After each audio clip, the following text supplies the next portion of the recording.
One shot with বাড়ি ব্রাদার্সে তোমাদের সবাইকে স্বাগত জানাই। আজকে আবার নতুন ভিডিও, নতুন টপিক। আজকে তোমাদের শুরু করব ইউনিট 2 থেকে। আমি আগের দুটো ভিডিও কিন্তু হয়ে গেছে। আগের দুটো ভিডিওতে আমি ইউনিট 1টা পড়িয়েছিলাম, আজকে ইউনিট 2 থেকে পড়াবো। ইউনিট 2 পড়ানোর আগে আমি আগের বিষয়টা একটু রিক্যাপ করে দিচ্ছি, দাঁড়াও। দেখো, প্রথম দিনই আমরা দেখেছিলাম কি স্বামী ঘুম থেকে উঠে ওর ভালো লাগছে না। ও মাকে বললো তার মাথার যন্ত্রণা করছে, মা বাড়ি থাকতে বললো। কিন্তু তার বাবা কি বলছে, স্কুলে যেতে বলছে। তার বাবার সাথে একটা ঝামেলা চলছে। এবারে সে কী বললো, তার বাবা তাকে স্কুলে পাঠাবেই। স্বামী নতুন অজুহাত দিচ্ছে কি সে লেট করে স্কুলে যাবে না।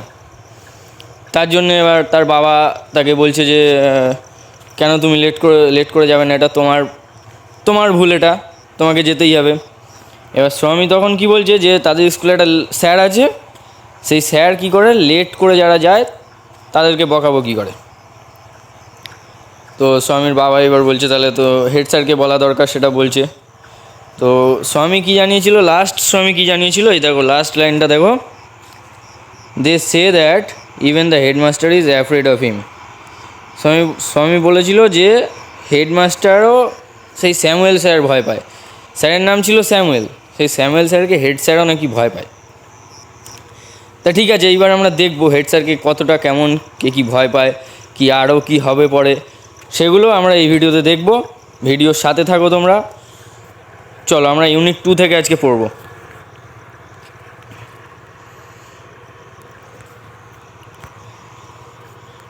দেখো, আমি ইউনিট 2 শুরু করছি। তোমরা সবাই ভালো করে শুনবে, মন দিয়ে দেখো। এই ভিডিও দেখার পরে তোমরা জাস্ট বইটা একবার রিডিং পড়বে, আর কিচ্ছু করতে হবে না, একদম জলের মতো মুখস্থ হয়ে যাবে। দেখো, স্বামী হোপ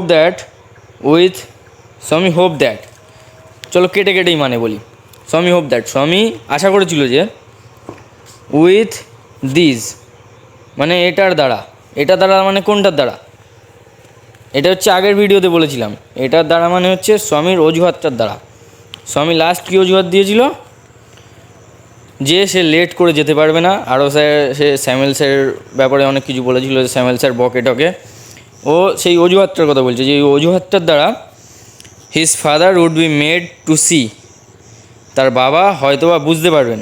মেড টু সি মানে কি, বুঝতে পারা। তার বাবা হয়তো বুঝতে পারবেন why he must avoid school for the day, সে কেন আজ স্কুলে যেতে চাইছে না। But father's behaviour took an unexpected turn, কিন্তু বাবার আচরণ একটা অপ্রত্যাশিত মোড় নিল। মানে স্বামী কল্পনাই করতে পারেনি যে তার বাবা এরকম একটা কিছু করবেন। তাই কী করলো দেখি। He proposed to send a letter, তার বাবা একটা চিঠি পাঠানোর তার কাছে বললো, তার কাছে বললো উইথ স্বামী, মানে স্বামীর হাত দিয়েই তার বাবা একটা চিঠি পাঠানোর কথা বললো টু দ্য হেডমাস্টার। স্বামীর হাত দিয়ে তার বাবা হেডমাস্টারের কাছে একটা চিঠি পাঠানোর জন্য বললো, মানে তার কাছে বলল no amount of protest from Swami, মানে কি no amount of protest from স্বামীর তরফ থেকে কোনো প্রোটেস্ট মানে কি, প্রতিবাদ। স্বামীর তরফ থেকে কোনো প্রতিবাদই এখন আর কাজ করবে না। Would make him change his mind, তার বাবার মন কিচ্ছু পরিবর্তন করাতে পারবে না। স্বামী যতই প্রতিবাদ করে নিক, তার বাবার মন চেঞ্জ হবে না। বাই দ্য টাইম স্বামী was ready to leave for school, সেই সময় স্বামী যখন স্কুলে যাওয়ার জন্য রেডি হয়ে গেছে, সেই সময় কী হলো, father had composed a long letter to the headmaster, বাবা বসে একটা বড় লম্বা চিঠি লিখে ফেললো হেডমাস্টারকে দেওয়ার জন্যে। He put it in an envelope and sealed it, আবার সিল করে দিয়েছিল। তার বাবা সেটা একটা খামে ভরেছিল, এনভেলপ মানে হচ্ছে খাম। তার বাবা সেটা একটা খামে ভরে সিল করে দিয়েছিল, যাতে স্বামী দেখতে না পায় ওটা। পরের পেজে চলো।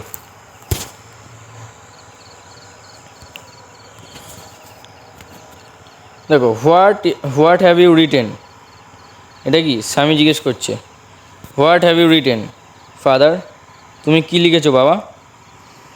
স্বামী আস্কড অ্যাপ্রিহেন্সিভলি, অ্যাপ্রিহেন্সিভলি মানে একটু আতঙ্কিতভাবে, ভয়ে ভয়ে, সে ভয়ে ভয়ে তার বাবাকে জিজ্ঞেস করলো যে বাবা তুমি কী লিখেছো এতে? নাথিং ফর ইউ, তোমার জন্য কিছু না। Give it to your headmaster and go to your class, ও গো টু ইয়োর ক্লাস, এটা তোমার হেডমাস্টারকে দিয়ে দেবে এবং ক্লাসে চলে যাবে, এটা তার বাবা বলল। Have you written anything about our teacher Samuel, তুমি কি আমাদের স্যামুয়েল টিচারের বিরুদ্ধে কিছু লিখেছো, মানে স্যামুয়েল টিচার সম্পর্কে কিছু লিখেছো? এটাকে স্বামী বললো এটা।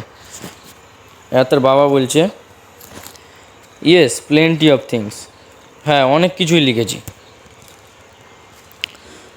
তারপর স্বামী বলছে দেখো, হোয়াট হি ডান, সে কী করেছে, হোয়াট হি ডান ফাদার, সে কী করেছে বাবা? স্বামী জিজ্ঞেস করছে, মানে এতক্ষণ তার বাবাকে সাতকাণ্ড রামায়ণ শুনিয়ে এইবার স্বামী আবার বলছে যে সে কী করেছে। Everything is there, everything is there in the letter, সব কিছুই এই চিঠির মধ্যে আছে, এটা তার বাবা বলছে। বাবা বলছে যে সব কিছু চিঠির মধ্যে আছে, আমি সব লিখে দিয়েছি। Give it to your headmaster, এটা তোমার হেডমাস্টারকে দিয়ে দেবে, শুধু ব্যাস এইটাই তার বাবা বলল, আর কোনো কাজ নেই তার। Swami went to school feeling that he was the worst boy on the earth, Swami স্কুলে যাচ্ছিল এটা ভাবতে ভাবতে যে সে পৃথিবীর সব থেকে খারাপ ছেলে। ওর্স মানে হচ্ছে খারাপ। হিজ কনসিয়েন্স বদার্ড হিম, কনসিয়েন্স মানে হচ্ছে বিবেক, বিবেক তাকে তাড়না করছিল, মানে বিবেক তাকে বিরক্ত করছিল। He was not at all sure, সে নিশ্চিত ছিল না যে if is description of Samuel সম্পর্কে তার ডেসক্রিপশন মানে তার বর্ণনা হ্যাড বিন অ্যাকুরেট, সেটা সঠিক ছিল কি না। He felt had mixed up the real and the imagined, সে মানে একটা তার ভিতরে সব গুলিয়ে যাচ্ছিলো, মানে তার একটা গুলিয়ে যাচ্ছিলো, সে ইমাজিন করছে কি আর রিয়েল কি সেটা তার মধ্যে গুলিয়ে যাচ্ছিলো। তারপর দেখো, Swami stopped on the road side, Swami রাস্তার ধারে দাঁড়িয়ে পড়লো। To make up his mind about স্যামুয়েলের ব্যাপারে তার মনটা স্থির করতে। Samuel was not such a bad man after all, Samuel একেবারে খারাপ মানুষ না। Personally he was much more friendly than the other teachers, মানে কি এ আবার কি বলছে যে স্যামুয়েল আরও অন্য টিচারদের থেকে আরও ভালো, আরও ফ্রেন্ডলি। তাহলে এবার স্বামী তো মাথা খারাপ, তোমাদেরও মনে হচ্ছে স্বামী এক এক রকম কথা বলছে, কি বলে এইসব। স্বামী also felt Samuel had a special regard for him, স্বামী অনুভব করেছে যে স্যামুয়েল স্যারের তার প্রতি একটা আলাদা শ্রদ্ধা আছে। দাঁড়াও তারপরে Swami's head was dizzy with confusion, স্বামীর মাথা ঘোরাচ্ছিল বিভ্রান্তিতে, কনফিউশন মানে বিভ্রান্তি। He could not decided if Samuel really deserve the allegations made against him in the letter, সে নিজেই বুঝতে পারছিল না যে স্যামুয়েল সম্পর্কে যা লেখা আছে চিঠির মধ্যে সেগুলো সত্যি স্যামুয়েল স্যারের যোগ্য কিনা, ডিজার্ভ মানে যোগ্য। The more he thought of Samuel, say Samuel সম্পর্কে যতই ভাবে, দ্য মোর স্বামী গ্রিভড ফর হিম, স্বামীর তার জন্য ততই খারাপ লাগে। To recall Samuel's dark face, স্যামুয়েলের কালো মুখ তার যখন মনে পড়ে। হিজ থিন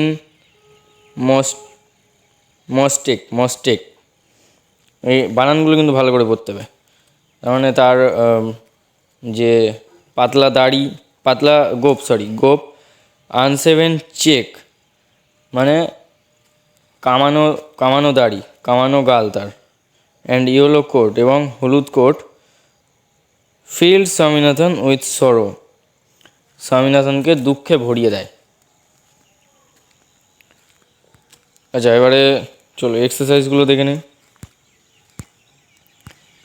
এক্সারসাইজে প্রথম কোশ্চেনটা আছে, father decided to send the headmaster a, কি বাবা হেডমাস্টারকে কি দেবে ঠিক করেছিল? টেলিগ্রাম, নোটিশ, একটা নোটিশ দেবে বলেছিল না রিপোর্ট দেবে বলেছিল? বাবা তো তাকে একটা লেটার দেবে বলেছিল, তাহলে অপশান 3 লেটার। তারপরে দেখো,